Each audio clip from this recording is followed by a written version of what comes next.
తర్వాత కొంతమంది ఇక్కడ రాజమండ్రిలో కానీ చుట్టుపక్కల ప్రాంతాల్లో ఇది మర్డర్ అని తర్వాత సస్పీషియస్ డెత్ అని సోషల్ మీడియాలో టీవీలో ఇంటర్వ్యూస్ ఇచ్చారు. వాళ్ళందరికీ నోటీసులు సర్వ్ చేసి వాళ్ళందరినీ కూడా ఎగ్జామిన్ చేయడం జరిగింది. బట్ వాళ్ళు ఎవరు కూడా వారు చెప్పిన కారణాలకు ఎటువంటి ఎవిడెన్స్ కూడా ఇవ్వలేకపోయారు. తర్వాత లోకల్ విట్నెసెస్ని ఇక్కడ ఎగ్జామిన్ చేశాము. డ్రైవర్స్ ఎవరైతే ఆ 4-6 వెహికల్స్ వారి మోటార్ సైకిల్తో పాటు ప్రయాణం చేశాయో ఆ డ్రైవర్స్ అందరినీ కూడా మాట్లాడారు. Right, next. సో ఈ ఐ విట్నెసెస్ అంటే ఓరల్ ఎవిడెన్స్ వాటి ఫైండింగ్స్ ఏంటంటే ఈ శ్రీ ప్రవీణ్ ప్రగడాల గారు వారు is a Christian teacher and motivational speaker. వారు హైదరాబాద్లో మేరేడుమట్ట దగ్గర నివసిస్తారు. ప్రవీణ్ ప్రగడాల గారు మార్నింగ్ 11 o'clockకి బైక్లో రాజమండ్రికి బయలుదేరారు. పర్పస్ ఏంటంటే రాజమండ్రి దగ్గర నామవరం అనే గ్రామం దగ్గర ఒక బైబిల్ కాలేజీ వారు కన్స్ట్రక్షన్ చేస్తున్నారు. ఈ వర్షాన్ని మనకు భయ ఆకాశాన్ని లోకల్గా ఎవరైతే ఆ స్థలాన్ని ఎంపిక చేయడానికి హెల్ప్ చేశారో రిజిస్ట్రేషన్కి హెల్ప్ చేశారో వారు అడపాక జాన్ అని చెప్పేసి ఒక వెల్డర్ ఆ రోజు వారు వచ్చి అక్కడ వెల్డింగ్ పనులు అక్కడ కొన్ని స్టార్ట్ చేద్దామని వాళ్ళు ప్లాన్ చేశారు ప్రవీణ్ గారు. సో వారిద్దరు కూడా ఆ వర్షాన్ని మాకు సపోర్ట్ చేశారు. తర్వాత ఎందుకు బైక్లో వచ్చారు అంటే బైక్లో ఇక్కడికి వచ్చి రాజమండ్రి ఫ్యూచర్లో వారు ఇక్కడే ఉండి ఈ బైబిల్ కాలేజ్ కన్స్ట్రక్షన్ అంతా చేయాలనే ప్లాన్లో ఉన్నారు.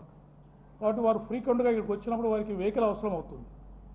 అందుకని ఈ బైక్ని ఇక్కడే పెట్టి మళ్ళీ తిరిగి వెళ్ళి ఎప్పుడు రాజమండ్రికి వచ్చినా కూడా ఈ బైక్లో ట్రావెల్ చేస్తూ లోకల్గా పనులు చూసుకోవాలనేది వారి మెయిన్ ఉద్దేశంగా మనకు తెలిసింది. తర్వాత రాజమండ్రికి వారు వస్తున్నారనే విషయము వారి కుటుంబ సభ్యులకి ఈ ఆకాష్కి జాన్ తప్ప ఇంకెవరికి తెలియదు. లోకల్గా వారు ఎవరికి కూడా ఇన్ఫార్మ్ చేయలేదు ఆ రోజు. తర్వాత ఎవరైతే సోషల్ మీడియాలో పోస్టులు పెట్టారో టీవీలో ఇంటర్వ్యూలు ఇచ్చారో మాకు అనుమానం ఉంది అది ఇది అని చెప్పేసి ఎవరు కూడా ఎటువంటి ఎవిడెన్స్ దాదాపు 10 రోజులు వాళ్ళకి టైం ఇచ్చాము ఈ ల్యాబ్స్ వచ్చే లోపల ఎవరు కూడా ఎటువంటి ఎవిడెన్స్ కూడా మాకు ఇవ్వలేకపోయారు వారు చేసిన అలిగేషన్స్. నెక్స్ట్, తర్వాత వారు దారిలో వస్తున్నప్పుడు వైన్ షాప్స్ కూడా వెళ్ళారు. హైదరాబాద్లో, తర్వాత కోదాడ దగ్గర, తర్వాత ఏలూరు దగ్గర. అక్కడ కూడా వైన్ షాప్ ఎంప్లాయీస్ కూడా మేము ఎగ్జామిన్ చేశాము. అక్కడ యూపీఐ పేమెంట్స్ చేశారు వారు. ఆ పేమెంట్ చేసిన ట్రాన్సాక్షన్స్ కూడా మేము కన్ఫర్మ్ చేసుకున్నాం. అక్కడ విట్నెస్తో కూడా మాట్లాడాము. దారిలో వారు 3 సార్లు వారికి యాక్సిడెంట్ అయింది రాజమండ్రి వచ్చే లోపల. ఒకటి వెంకటసాయి ఫుడ్ ప్లాజా చీలకల్లు దగ్గర ఒకసారి మోటార్ సైకిల్ నుంచి పడిపోయారు. అక్కడ ఒక లారీ వెనక పడుతూ వెళ్తూ వారు పడిపోయారు.